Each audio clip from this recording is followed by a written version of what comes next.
Hi, I'm Justin Miller with the Chong Miller Group, and in this video I'd like to bring you the April update for the Las Vegas residential real estate market. First, I'd like to start with a couple statistics, and then I'd like to talk about an important issue that's weighing on some people's minds. The statistics for March, as I had suggested, indicate that the market has strengthened.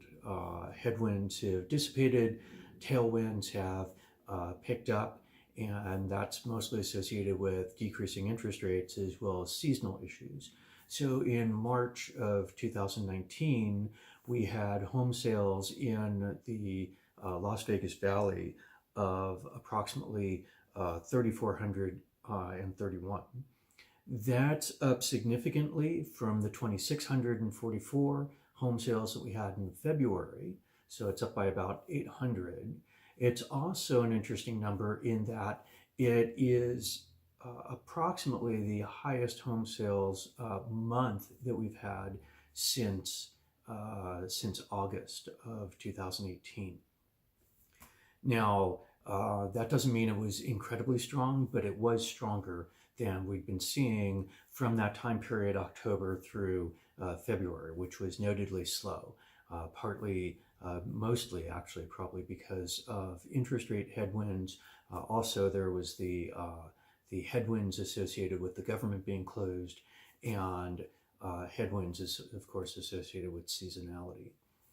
So we seem to have turned the tide. We've moved into a better position here. Interest rates continue to remain low. Most mortgages are tied to the 10-year Treasury. The 10-year Treasury had gotten up to about 3.3% in the November timeframe. It had fallen to as low as about 2.41% in last month. And it's now hovering at about 2.50, 2.51, 2.49%. So interest rates are down. They are about where they were last year for mortgages. And so I expect the housing market to stay strong because of that.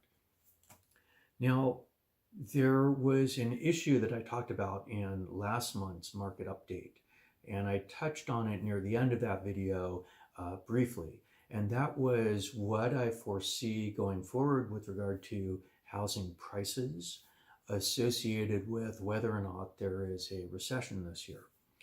Now, I want to talk about recession, what some people refer to as the R word, because it's quite significant. It's quite significant, especially to us here in Las Vegas, where because of the recency heuristic, a lot of people remember the last economic downturn and think any future downturn is going to look like that.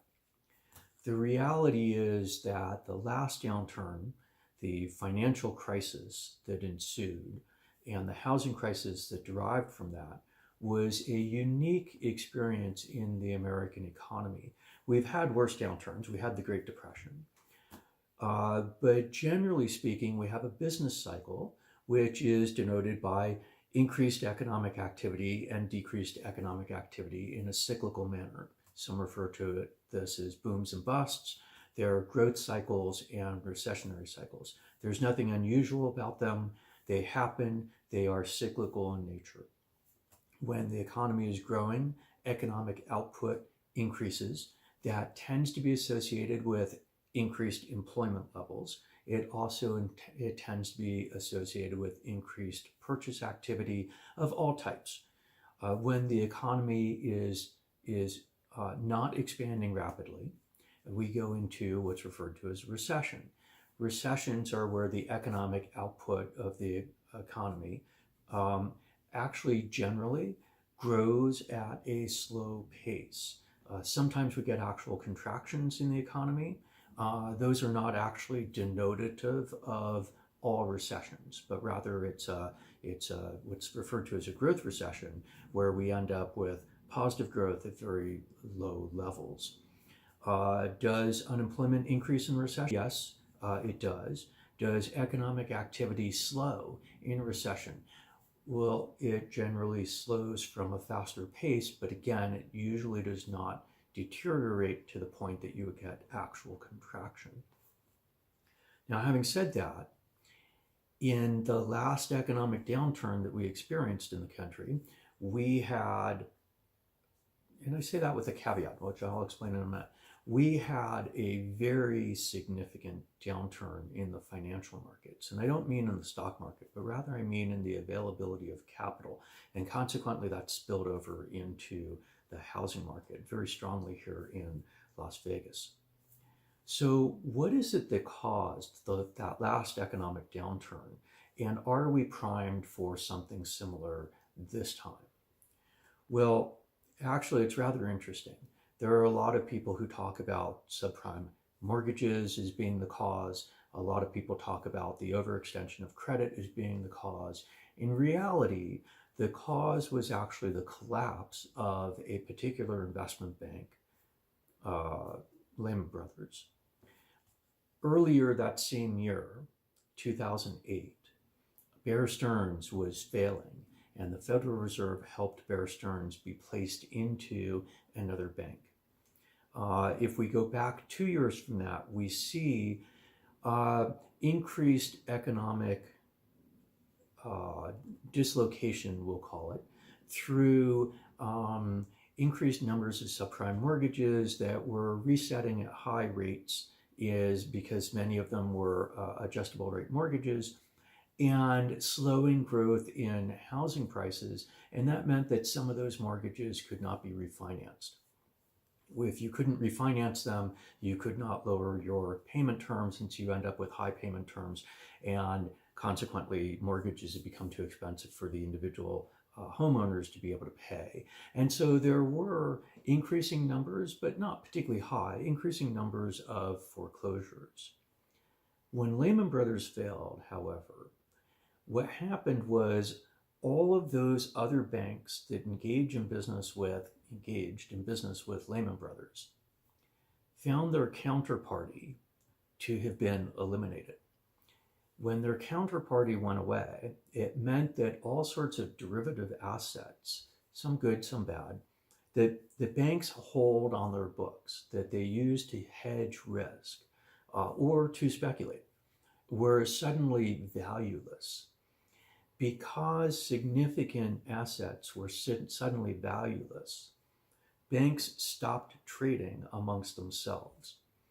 This led to a seizing in the credit markets, where, kind of like a turbo in a car, for example, if you don't have oil around the turbine blades, you don't have oil lubricating the engine, you can overheat the engine and literally it can just melt together and seize up.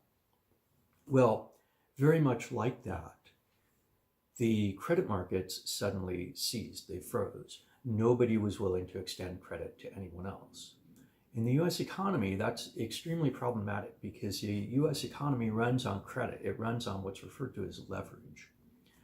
That leverage becomes embedded in the system. It's not that everyone wants to take out significant debt, but rather it's that the daily operations rely on the existence of credit. So you as a consumer might go to the store and buy eggs and bread and milk and whatever else on a credit card. You may pay that credit card at the end of the month when the bill comes due. So you're not really using credit as engaging in increased debt, if that's the case. Rather, you're just shifting money from one period of time to another, from the end of the month to now in the middle of the month. Well, companies do exactly that. To meet payroll, they rely on credit.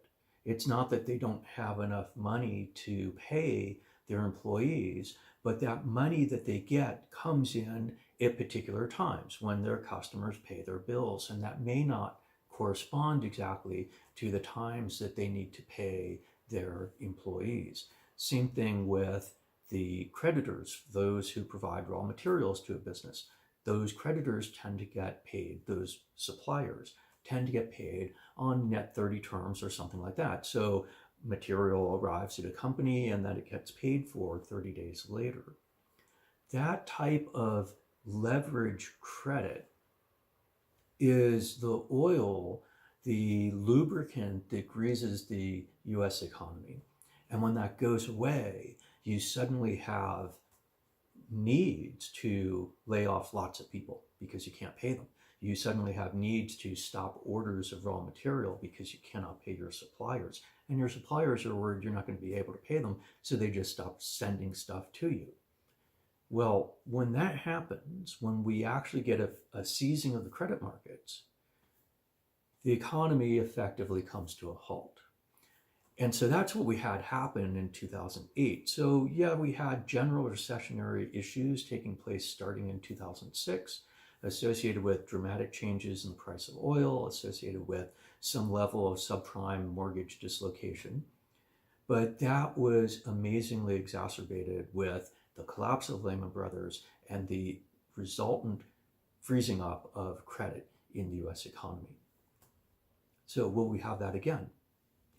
I cannot tell you for certain whether or not something like that happens again, but I can tell you it was a singular event in the US economic history.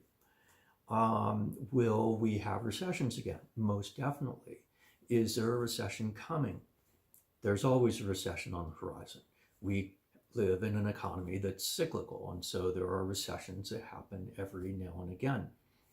We've experienced a growth period of such for the past approximately 10 years, according to the way the economy is actually measured.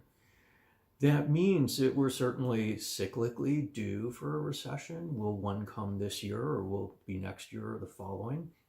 I don't know. I cannot necessarily predict that.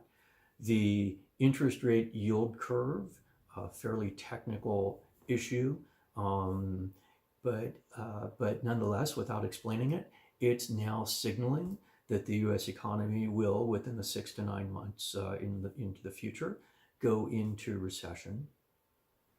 Is it something to be scared about? Is it something to cause you to not want to be active in the housing market in Las Vegas in 2019? Recessions don't have to be bad. Recessions don't have to have negative impacts on housing prices. Historically, recessions do not have negative impacts on housing prices. Typically, housing prices accelerate, they go up, and then they tend to stabilize, and then they go up again, and they tend to stabilize again. Housing prices tend not to fall. Now, we can find exceptions to that. We can find parts of the country that are actually still effectively in depression, places that are depopulating. In those places, housing prices fall. In areas of the country that are growing, housing prices don't tend to fall. So if you're thinking there might be a recession coming and therefore I want to avoid getting in the housing market right now, I think you're being afraid of ghosts. If you're thinking that you're going to get a better price as a buyer by waiting for the recession to actually hit, I think that you're putting off your future by trying to time a market in a way that it's not well timable. If housing prices don't actually fall in a general recession, then waiting to be able to get in at a price that's the same that you could get in while the economy's growing doesn't actually help you a whole lot. It simply delays your future, whatever that future is, that future in a new home, that future moving to Las Vegas and getting a new job, or that future being a retiree, or whatever it happens to be that you want your future to include. So you're better off making the decisions about what you want your life to be and how you want to live your life and where you want to live your life, without regard to the particular timings of recessions and growth spurts in the economy. Over time, that tends to be a more durable way to actually engage in what's going on around you. Now, having said that, can you get good deals? Because we're not in a recession right now. Yes, you can. Right now, the average, depending on exactly which statistic you're looking at, the median sales price in March of 2019 for single-family homes in Las Vegas was either $295,000 or $300,000, but it's somewhere right around $300,000. If you're a seller, is now a good time to sell. But people are in the market and they're buying. And so if you're looking to sell, now is a great time to be talking to your agent, finding out the value of your property, finding out what it should be priced at. I'll caution you, if you're a seller, when you're talking to your agent, make sure your agent has a good understanding of what the market looks like. Make sure your agent has the ability to explain to you sort of market prices for a home. Homes are not like stocks, they're individual, they're unique. And so if your agent's not able to explain to you where in the market your home actually exists, they might not be the right agent for you. Find an agent who can have an intelligent conversation about what you have to sell. If you're a buyer, talk to your agent about what your budget is. Make sure your agent understands your financial wherewithal, the things you can do and the things you cannot do. We at the Chong Miller Group are real estate agents. We would love to help you market your property and or buy into a new property. We have connections with banks. We have the tools to understand and analyze what market appropriate pricing is for your home and in your neighborhood, and how to actually set your price such that you're going to be doing well in the marketplace. So please make sure you're talking to agents who understand what they're doing. Interview a couple of agents. We would love to be on your short list of agents that you interview. We would love to be able to help you in your real estate adventure. If you find this video helpful, please make sure that you subscribe to our YouTube channel. Please also feel free to reach out to us at info@chongmillergroup.com, and we look forward to being able to help you. Thank you. I'll see you in a couple weeks.